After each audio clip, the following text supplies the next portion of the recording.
نه سفر د دنیا داسې چې کله موږ اول موږ ځان ته چوټي لګوو بیا د هغې نه بعد څه کوو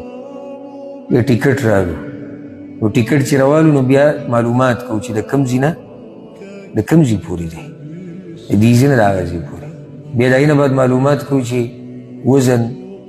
څومره پرېږدي موږ سره سفر د آخرت د دې هېڅ پته نه لګي چې جهاز به د کوم ځای نه الوت شي دې کې د دنیا کې موږ ته پته لګي پلانې تاریخ پلانې ورځ پلانې ایرپورټ پلانې جهاز سفر په آخرت کې دا پته نه لګي کیدای شي هغه ته دلته کیدای شي ته بل ملک کې کیدای سهار کیدای شي ماښام هېڅ پته نه لګي خو زیبا د دنیا د سفر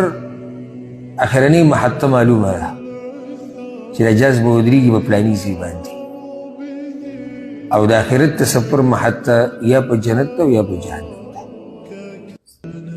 چې به کوم طرف لاړ او هسې نه ځي هغه زموږ د اعمالو سره تعلق ساتي د دنیا په سفر کې موږ له دا اوس نن سبا دغه ترقي کړې ده ټکنالوژي ډېره مخکې تللې ده نو ته په موبایل کې معلومولی هم شي جهاز اوس کوم ځای کې روان دی او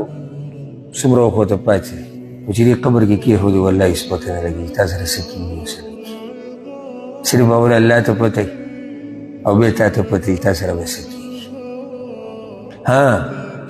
آخرت کې بیا چې کله عملنامې تقسیمېږي بیا به د ټولو په مخکې دا کار کېږي بیا به پته لګي چې څه کېږي څه نه کېږي د دنیا په سفر کې موږ له وزن راکړي 50 کیلو 50 کیلو 30 کیلو 40 کیلو آخرت په سفر کې صرف ځان سره عمل به وړي او دغه 3 ټوټې کفن به وړي بس د دې نه زیات څوک نشي د دنیا په سفر کې موږ داسې هم کوو چې ځان سره پکې بل ملګری کړو ټیکټ 2 کسان له راواله 3 له موږ له یو ځای سیټونه راکړه آخرت په سفر کې به یوازې ځي